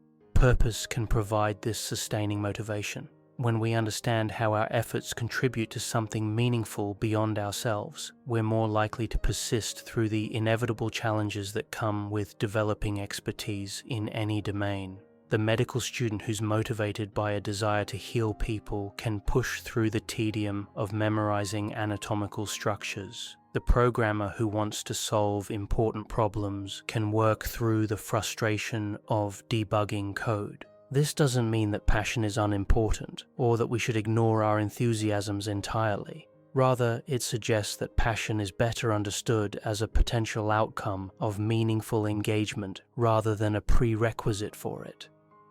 When we find work that aligns with our values, allows us to develop expertise, and contributes to something we care about, passion often follows naturally. The social dimension of purpose. One of the most significant differences between passion and purpose is their relationship to other people. While passion can be entirely self-contained, purpose almost inevitably involves some form of service or contribution to others. This social dimension is crucial for understanding why purpose provides more reliable satisfaction than passion alone. Humans are fundamentally social beings whose well-being is deeply connected to their relationships and sense of belonging. Research consistently shows that people who feel connected to others and who believe their actions benefit others report higher levels of life satisfaction and psychological well-being. This isn't just correlation. Studies show that engaging in pro-social behavior actually causes improvements in mood and life satisfaction. Purpose typically involves what researchers call eudaimonic well-being. Happiness that comes from living according to one's values and contributing to something larger than oneself. This is distinct from hedonic well-being, which comes from pleasure and positive emotions. While both forms of well-being are important, eudaimonic well-being tends to be more stable and lasting. The social dimension of purpose also provides external validation and feedback that pure passion often lacks. When our work contributes to others, we receive signals about its value through the responses of those we serve. The teacher sees students learn and grow, the doctor sees patients recover, the entrepreneur sees customers benefit from their product. This feedback creates a sense of impact and effectiveness that's difficult to achieve when focused solely on personal satisfaction. Furthermore, purpose-driven work often involves collaboration and connection with like-minded others, creating a sense of community and shared mission. The environmental activist works alongside others who share their concerns. The startup founder builds a team around a shared vision. The nonprofit worker connects with colleagues who share their values. These relationships provide meaning and satisfaction that individual pursuits often cannot match. This social dimension also helps explain why some seemingly mundane jobs can provide deep satisfaction, while some exciting careers can feel empty. The janitor who takes pride in creating clean, safe environments for others may find more meaning in their work than the marketing executive who spends their days promoting products they don't believe in. The difference isn't in the inherent excitement of the work, but in its connection to something meaningful beyond personal gratification. The tyranny of optimization. The modern obsession with finding and following passion is part of a broader cultural tendency toward optimization, the belief that there's a best way to live and we should constantly strive to find and implement it. This optimization mindset, while sometimes useful, can become tyrannical when applied to complex life decisions. The optimization approach treats life like an engineering problem with a correct solution that can be discovered through sufficient analysis and effort. It assumes that there is an ideal career, relationship, lifestyle, or set of choices that will maximize happiness and fulfillment. This perspective creates pressure to constantly evaluate and reevaluate our choices, always wondering if we've made the right decisions or if there's something better out there. This constant optimization can prevent us from fully engaging with our current circumstances. Instead of finding ways to create meaning and satisfaction within our existing situation, we're always looking for the next opportunity or wondering if we should make a change. The person who's constantly questioning whether they're in the right career may never develop the depth of engagement that could make that career truly satisfying. The optimization mindset also ignores the role of commitment in creating satisfaction. Research shows that people who make decisions and then commit fully to them tend to be happier than those who keep all options open. The psychology behind this is complex, but it seems related to the fact that satisfaction often comes from depth of engagement rather than breadth of options. When we commit to a particular path, whether it's a career, relationship, or lifestyle choice, we tend to find ways to make it work and to appreciate its positive aspects. We develop skills, build relationships, and create meaning within that context. The person who keeps second-guessing their choices may never develop this depth of engagement and satisfaction. This doesn't mean that we should never make changes or that all commitments are equal. Rather, it suggests that the constant search for optimization can be counterproductive, preventing us from fully experiencing the satisfaction that comes from sustained engagement with imperfect but workable choices. The role of values. Values provide a more stable foundation for life decisions than either passion or optimization-focused thinking. Unlike passions, which can change with mood and circumstance, core values tend to remain relatively stable throughout adult life. Unlike optimization, which seeks the single best solution, values-based decision-making acknowledges that multiple paths can be consistent with what we find meaningful. Values are deep beliefs about what's important and worthwhile. They're not goals to be achieved, but rather principles that guide how we want to live and work. Common values include things like creativity, justice, security, adventure, family, learning, service, independence, and tradition. While people may prioritize these values differently, most adults have a relatively stable set of core values that remain consistent over time. Making decisions based on values rather than passion or optimization has several advantages. First, it provides clearer criteria for evaluation. Instead of asking, "What excites me?" or "What's the best option?" Зрение мы можем спросить, что соответствует тому, что для меня наиболее важно. This question is often easier to answer and leads to more stable decisions. Second, values-based decisions are more likely to feel authentic and meaningful over time. When we make choices that align with our core values, we're living consistently with our deepest beliefs about what matters. This consistency creates a sense of integrity and authenticity that's difficult to achieve when chasing external measures of success or momentary enthusiasms. Third, values can be expressed through multiple different paths, providing flexibility and resilience. Someone who values helping others might pursue this through medicine, teaching, social work, business, or volunteer activities. Someone who values creativity might express it through art, writing, problem solving, or innovation in any field. This flexibility means that values-based decisions are less likely to create dead ends or require complete life overhauls when circumstances change. Values also provide a framework for making trade-offs and compromises. Since real life rarely offers perfect choices, we need ways to evaluate options that involve mixed benefits and costs. Values help us prioritize what's most important when we can't have everything we want. The practical path forward.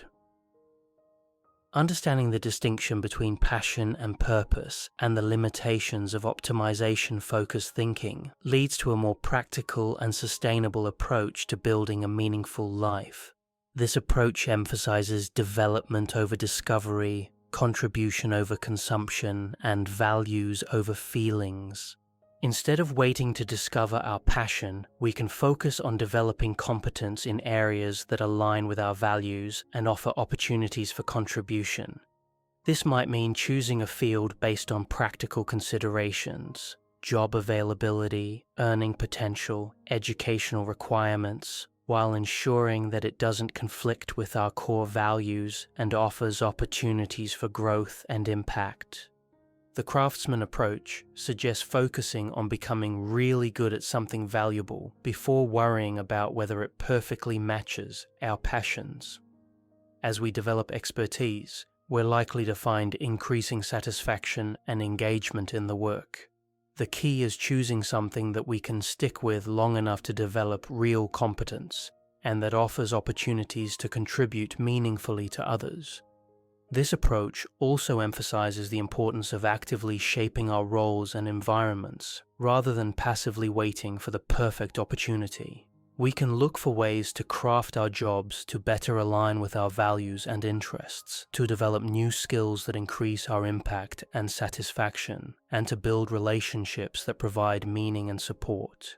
The practical path also involves accepting that no career or life choice will be perfect. All paths involve trade-offs, all jobs have frustrating aspects, and all lifestyles have limitations. The question isn't how to find perfection, but how to make wise trade-offs that align with our values and circumstances. This acceptance doesn't mean settling for less than we deserve or giving up on improvement.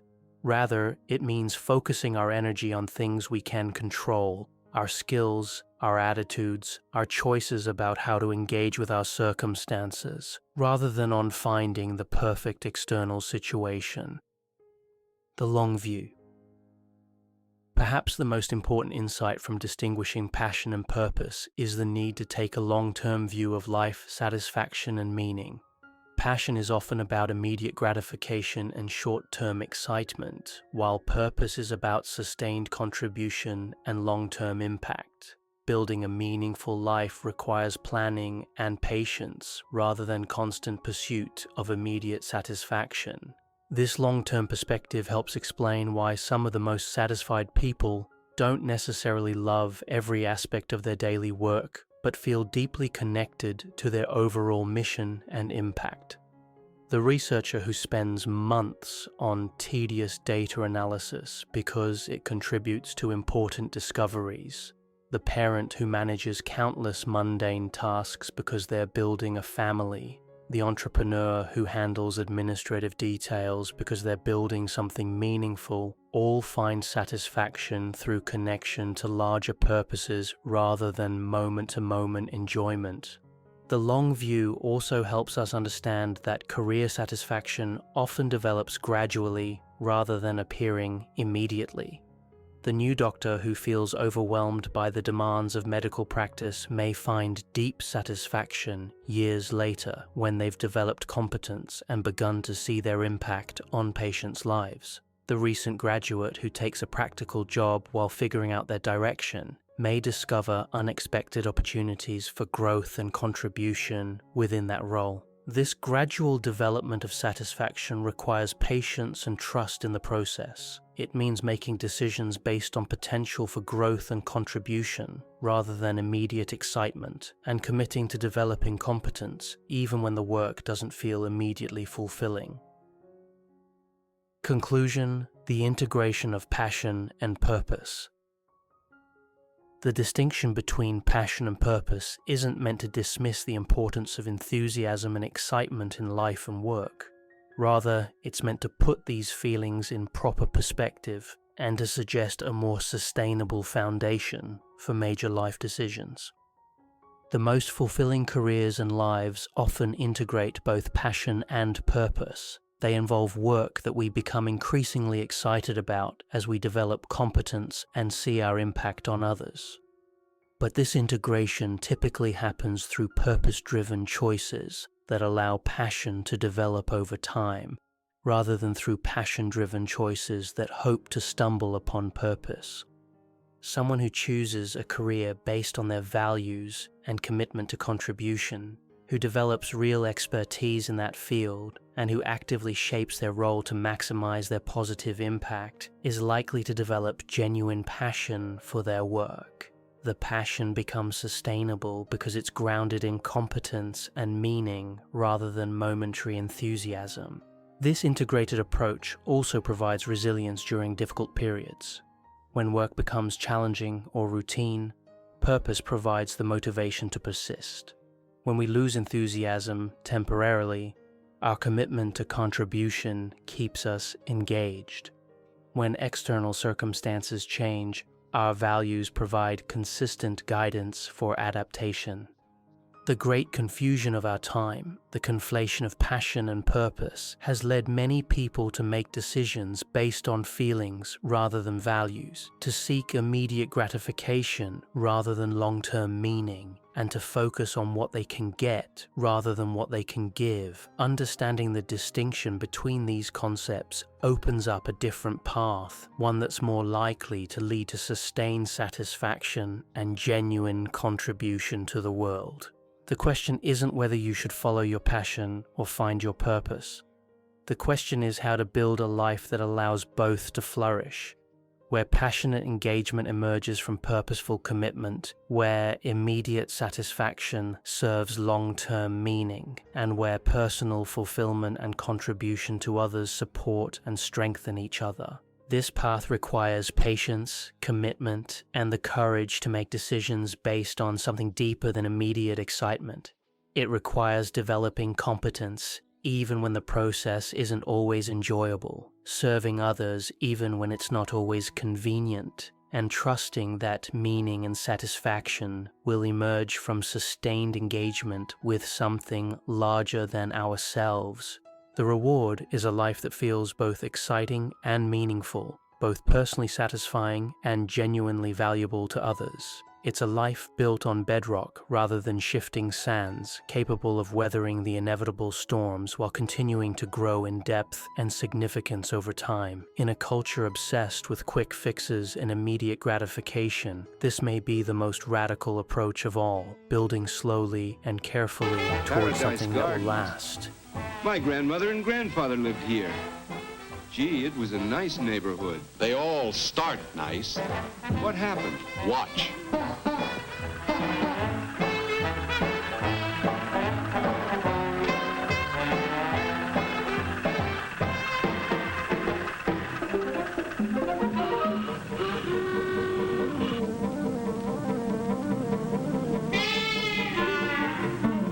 now the street wasn't wide enough for the traffic load, so...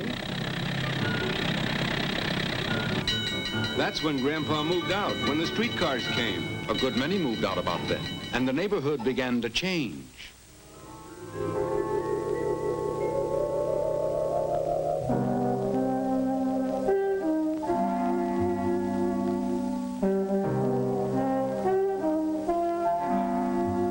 Property values went down fast, but landlords found ways to keep up revenues. One-family houses became 10-family houses. Time, poverty, and neglect did the rest. Every step of the way, right on schedule, and I didn't lift a finger. What's your interest in all this, anyhow? This kind of neighborhood is fine for our business. Juvenile delinquency, alcoholism, crime. Yep, this is a great little neighborhood. Too bad it won't last. Why not? There might be a fire. Why, you... Wait a minute. Is my neighborhood in that book? Sure is. Is my house in it? Yep, you're on my schedule. Well, that's one place your schedule's gonna be wrong.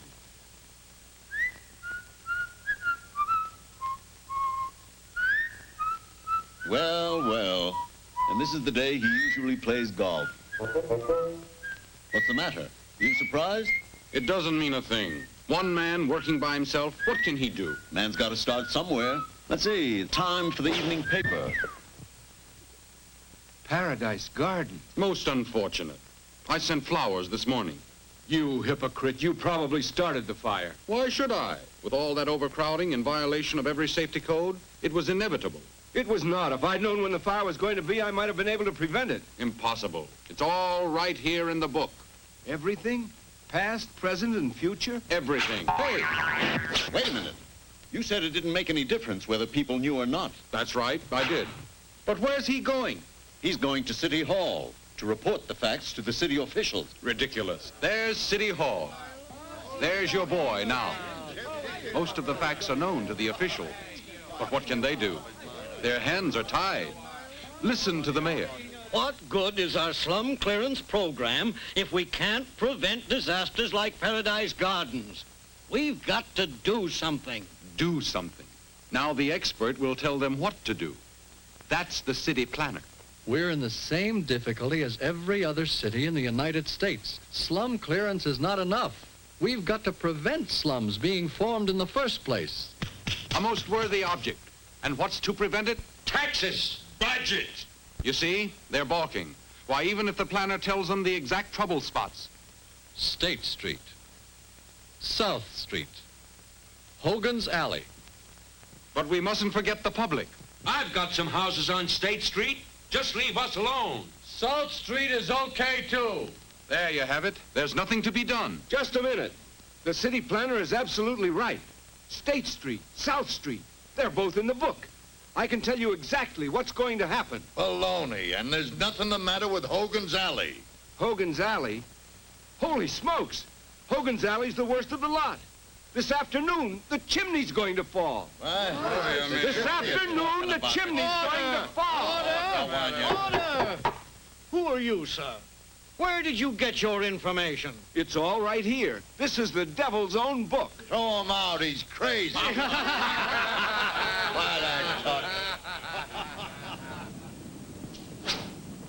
Bang! And another crusader bit the dust. Give me back my book. 2 o'clock. The chimney.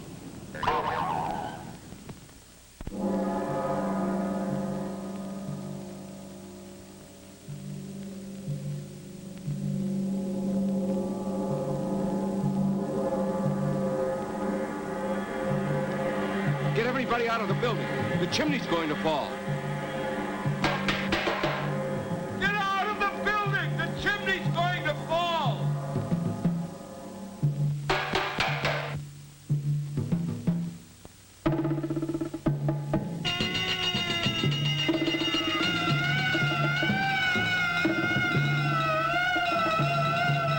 He says the chimney's going to fall.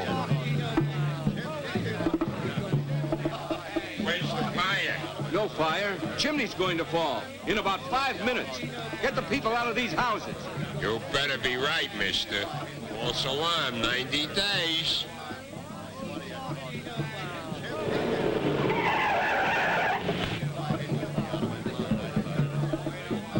Now what do you think you're doing? I'm trying to prevent another disaster. He says the chimney's going to fall down. In exactly 3 minutes. Arrest that man. He's a troublemaker. He says the chimney's going to fall down. It can't fall down. I own it. You ought to be ashamed of yourself. That chimney should have been torn down 3 years ago. It's as sound as a dollar. I'll stake my life on it. When did you say it was going to fall down? In exactly 1 minute. I'll show you what I think of your prediction.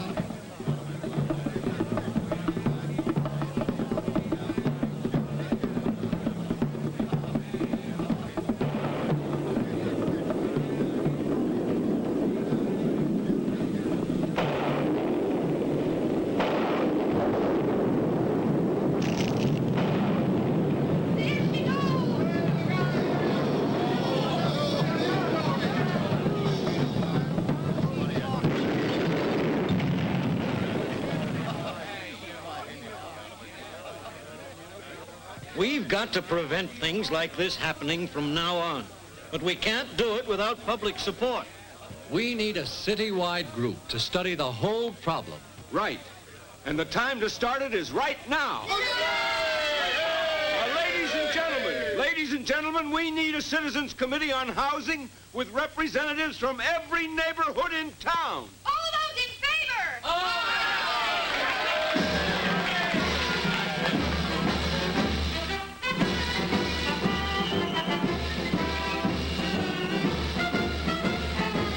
This is only the beginning. Now things will really start to move. More groups, more organizations joining in. And who do you think is the main spark plug? I know we can win this battle because I know the fellow we've got to lick. You all know what he looks like. There. If your house needs a coat of paint, he's there. If your sidewalk has a crack in it, he's there. Find a leaky roof, he's there.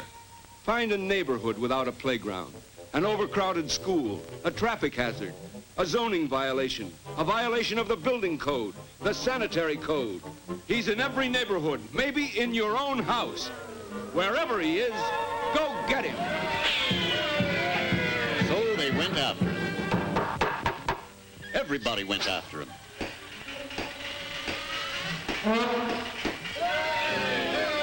When everybody went after him, there was no place he could hide.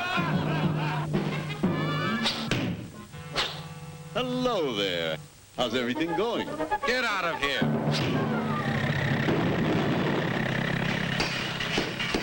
It didn't happen overnight, but things began to get better.